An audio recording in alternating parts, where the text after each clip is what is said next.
صلی اللہ صلی اللہ صلی اللہ۔ تین طلاق کو ایک کہنا یہ اجماع امت کے خلاف ہے، کسی ایک صحابی کسی ایک تابعی سے بھی ثابت نہیں ہے۔ جو روایتیں پیش کی جاتی ہیں کہ بھئی فلاں سے ثابت، ان روایتوں کا بھی ہم نے تجزیہ کیا ہے کہ اس میں کس طرح سے مغالطہ ہوا ہے، کس طرح سے گڑبڑ ہوئی ہے۔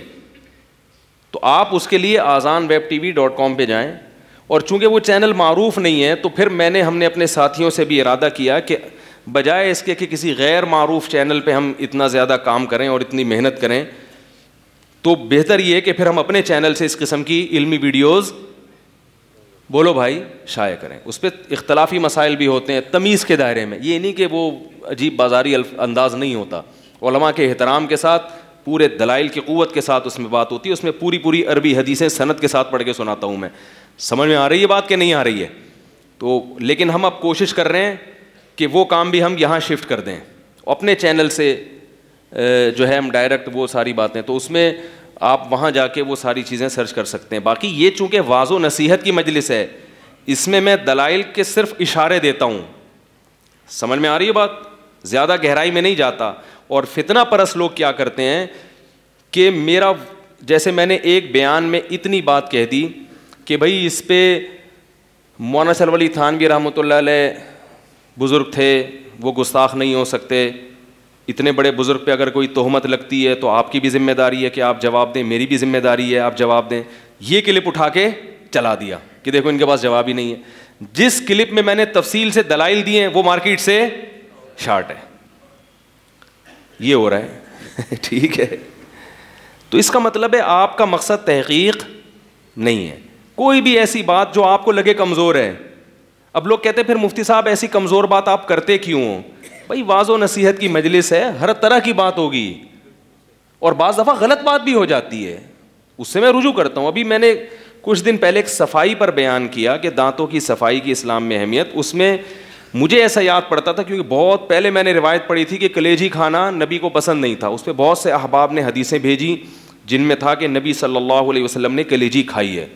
ٹھیک ہے، میں رجوع کرتا ہوں اس سے، بھائی میرا کیونکہ بہت عرصہ گزر گیا دور حدیث کیے ہوئے اس وقت، اور یہ میرا ٹاپک بھی نہیں تھا، ٹاپک کوئی اور تھا، ضمناً ایک بات درمیان میں آ گئی تھی کلیجی کی، تو وہ ثابت ہے نبی صلی اللہ علیہ وسلم سے کلیجی کھانا، لیکن اس سے میرے اصل موضوع پہ کوئی فرق، اصل موضوع یہ تھا کہ نبی نے 24 گھنٹے دانت صاف رکھے ہیں۔ صبح اٹھنا اور رات کو برش کر کے سونا اچھے بچوں کا تو کام ہو سکتا ہے، اچھے مسلمان کا کام یہ ہے کہ 24 گھنٹے دانت کو کیا رکھے صاف۔ تو اس کے ضمن میں اس پہ بھی ایک دو لوگوں نے تو تمیز سے کہا کہ مفتی صاحب یہ آپ کا ہم نے بیان سنا، یہ تو حدیث سے ثابت ہے، تمیز۔ اکثر لوگوں نے ایسا بازاری لب و لہجہ اختیار کیا جیسے میں نے پتہ نہیں قادیانیوں کے مسلمان ہونے کا فتویٰ دے دیا ہو ٹھیک ہے، تو کیا ہو گیا بھائی، یہ تو چلتا ہے، تو آپ بتا دیں، میرے علم میں بھی اضافہ ہوا، اچھا ہوا۔ تو خیر، تو یہ سمجھ میں آ گیا کہ اجماع امت اس کی حجیت کہاں سے ثابت ہے؟ بولو بھائی، قرآن و سنت سے۔ میں نے ایک بیان یہ بھی کیا تھا کہ خواتین مردوں کی طرح سمٹ کے نماز پڑھیں، ٹھیک ہے نا، خواتین مردوں کی طرح سمٹ کے نماز پڑھیں۔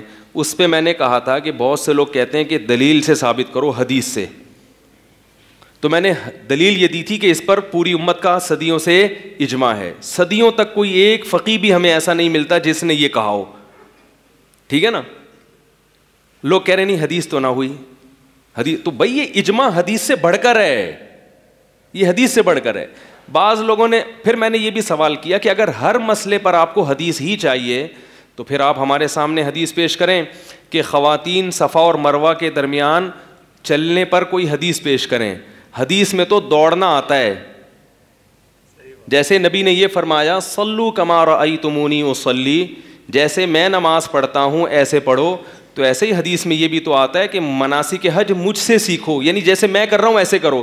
تو نبی نے تو رمل کیا ہے 3 چکروں میں، سینہ اکڑا کے آپ نے 3 چکروں میں طواف کیا ہے۔ آپ صلی اللہ علیہ وسلم نے زور سے لبیک کہا ہے، آپ صلی اللہ علیہ وسلم نے صفا مروہ کی صحیح پر دوڑ لگائی ہے۔ 3 حدیثیں ہمارے پاس ملتی ہیں، لیکن اس کے باوجود پوری امت کا اجماع ہے کہ عورتیں لبیک آہستہ کہیں گی، عورتیں رمل نہیں کریں گی، عورتیں صفا و مروہ میں دوڑیں گی نہیں. دلیل کیا ہے؟ حج ایک عبادت ہے, عبادت میں عورت کی حیا کا عنصر جھلکنا چاہیے, اس کے علاوہ کوئی دلیل نہیں ہے. اس دلیل کی بیس پر پوری امت جمع ہو گئی صدیوں سے. امام ابو حنیفہ, امام شافعی, امام مالک, امام احمد بن حنبل, تمام امت کے فقہا صلحاء کا یہی فتویٰ چلا آ رہا ہے صدیوں سے. حتیٰ کہ اگر آپ 200-250 سال پہلے اہل حدیث کے فتاویٰ دیکھیں گے تو اس میں بھی یہی ملے گا آپ کو. کتنی بڑی دلیل ہے. اب اگر مجھ سے آپ حدیث مانگتے ہو کہ عورتیں الگ طرح سے نماز پڑھیں گی, اس کی دلیل حدیث سے, تو میں بھی تو آپ سے مانگ سکتا ہوں کہ عورتیں صفا مروہ میں دوڑیں گی نہیں, اس کی دلیل حدیث سے. ادھر آ کے چپ ہو جاتے ہیں. میرا مقصد کسی عالم کا مذاق اڑانا نہیں ہے, میرا مقصد ہے کہ جب آپ کا یہ لب و لہجہ ہے کہ آپ ان علماء ائمہ اربعہ کا مذاق آپ اڑاتے ہیں, تو یہ جب وہ آپ سے دلیل کا مطالبہ کر رہے ہیں تو وہاں آپ ایک دم کیا ہو جاتے ہیں, خاموش. ایک صاحب نے یہ بھی کہا کہ پوری دنیا میں عورتیں مردوں کی طرح نماز پڑھ رہی ہیں, صرف بر صغیر کی عورتیں تھوڑا سمٹ کے پڑھتی ہیں نماز. پوری دنیا ایک طرف, یہ پوری دنیا اب ایک طرف ہوئی ہے. آج سے پہلے سب عورتیں سمٹ کے پڑھتی تھی, اب دنیا میں یہ انقلاب آیا ہے. تو ہم آج کے لوگوں کو دیکھیں یا ماضی کے لوگوں کو دیکھیں. ملیشیا میں, انڈونیشیا میں شافی فقہ رائج ہے, اور فقہ شافی کی تمام کتابوں میں لکھا ہے کہ عورتیں کیسے پڑھیں گی, سمٹ. تو اب اگر وہاں تبدیلی آئی ہے تو یہ تبدیلی علم کی کمی سے آئی ہے, کیونکہ جیسے جیسے قیامت قریب آ رہی ہے علم اٹھتا جا رہا ہے. حدیث میں آتا ہے کہ اللہ علماء کو اٹھاتے رہیں گے, کتابوں کو نہیں اٹھائیں گے. کتابیں رہیں گی, علماء اٹھ جائیں گے. لہذا جاہل لوگ وہ کتابیں پڑھ کے کیا کریں گے, لوگوں کو غلط گائیڈ کرنا شروع کر دیں گے. ان اللہ, پھر وہی حدیث کا حوالہ مانگیں گے نا, تو میں حدیث پڑھ دیتا ہوں. ان اللہ لا يقبض العلم انتزاعا من صدور العلماء ولكن يقبض العلماء. اللہ علماء کے سینوں سے علم نہیں اٹھائے گا, بلکہ علماء کو اٹھا لے گا اللہ تعالیٰ. کتابوں کے اٹھانے کا اللہ نے ذکر حدیث میں ذکر نہیں ہے. کتابیں رہیں گی لیکن علمی صلاحیت ختم ہوگی. کتابیں پڑھ پڑھ کے حدیث میں آتا ہے کہ لوگ جاہلوں کو اپنا مقتدا بنا لیں گے. اتخذ الناس جہالا رؤوسا فضلوا فافتوا بغیر علم. علم کی عمق اور گہرائی کے بغیر فتویٰ دیں گے. فضلوا واضلوا, خود بھی گمراہ ہوں گے اور پبلک کو بھی, بولو بھائی, گمراہ کریں گے. یہ وہ دور ہے. تو اجماع کیا ہے, حجیت قطعیہ. تو صدیوں سے اجماع چلا آ رہا ہے, تو آپ اس کے خلاف نہیں جا سکتے. لیکن پھر بھی اگر کوئی گیا ہے, میں تو پھر بھی اس کی شان میں گستاخی نہیں کرتا. کہتے چلو کوئی بھی عالم ہے, اس کی رائے ہوگی, مگر وہ ہمارا بھی تو احترام کر لے نا. کیا یار, اگر ان علماء کی یہ رائے ہے کہ عورتیں سمٹ کے نماز پڑھیں گی تو ان کے پاس بھی دلیل ہے. کوئی بات نہیں, جو ایسے پڑھ رہا ہے ایسے پڑھنے دو, جو ویسے پڑھ رہا ہے ویسے. اتنا بھی تو آ جاؤ نا. لیکن نہیں, یہ تو قرآن سنت کو مانتے ہی نہیں ہیں, یہ تو اندھے مقلد ہیں, یہ تو یوں ہیں, یہ تو یوں ہیں. تو اس لیے یہ ہے وہ فرقہ واریت. ہم چما دیگر نیز, ہمیں پتہ ہے باقی سب کیا ہیں, سب بے وقوف ہیں. ٹھیک ہے نا. اس کو کیا نام دیا گیا ہے, علم کا. ایک صاحب مجھے کہنے لگے کہ طلاق, 3 طلاق پر سوڈان میں بھی قانون بن چکا ہے کہ 3 طلاقیں کتنی ہوں گی, 1.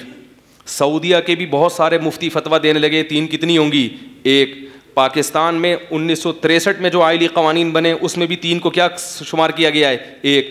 مصر میں بھی 1900 فلاں میں یہ قانون بنا کہ 3 کتنی ہوں گی, 1. پوری امت ایک طرف اور یہ پاکستانی مولوی ایک طرف. 5-6 لوگ بیٹھے ہوئے تھے, وہ بڑے متاثر ہوئے ان کی بات سے, کہیں مفتی صاحب بڑی زبردست, آپ کے پاس کیا جواب ہے. میں نے کہا انہی کی بات میں اس کا جواب موجود ہے, تھوڑی سی عقل ہونی چاہیے. میں نے کہا یہ کہہ رہے ہیں کہ سوڈان میں 1957 یا 46 میں قانون بنا کہ 3 ایک ہوں گی, تو سوڈان میں اسلام 1946 میں آیا ہے. بولو نا بھائی, سوڈان میں 1000 سال پہلے اسلام آیا تھا. جب 1946 میں پرانے قانون کو چینج کیا, اس کا مطلب 1000 سال سے سوڈان کی گورنمنٹ 3 طلاق کو کیا مانتی تھی, 3 مانتی تھی.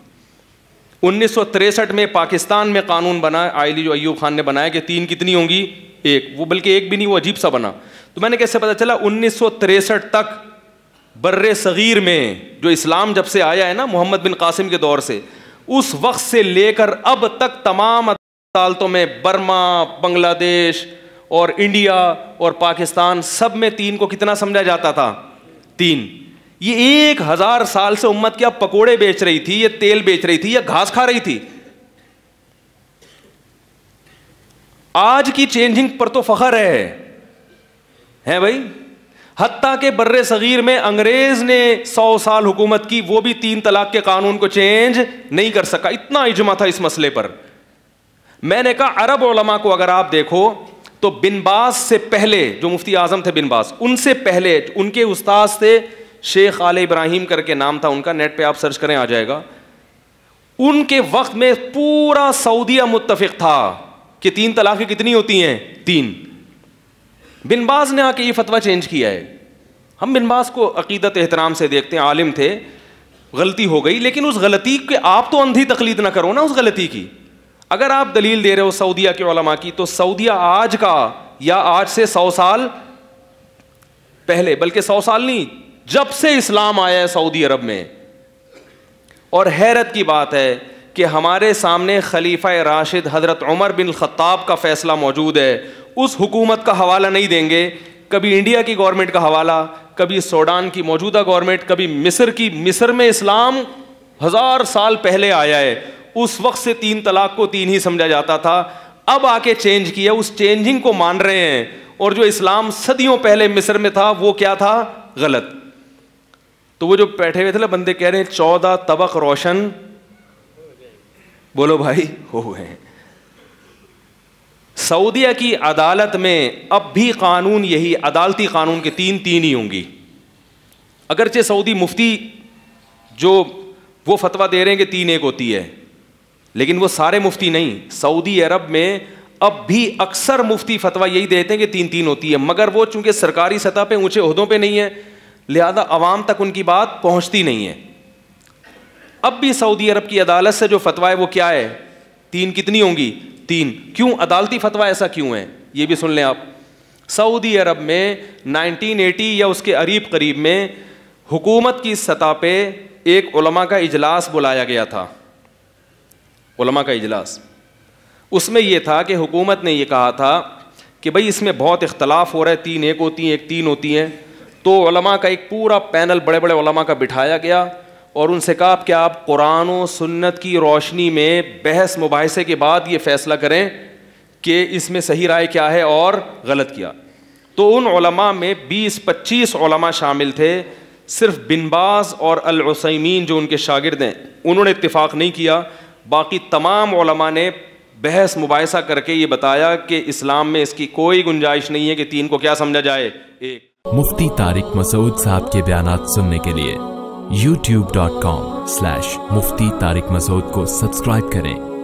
اور اگر آپ لائیو ویڈیو کو کبھی بھی مس نہیں کرنا چاہتے ہیں تو سبسکرائب کرنے کے بعد بیل آئیکن پہ کلک کرنا مت بھولیں. جزاک اللہ.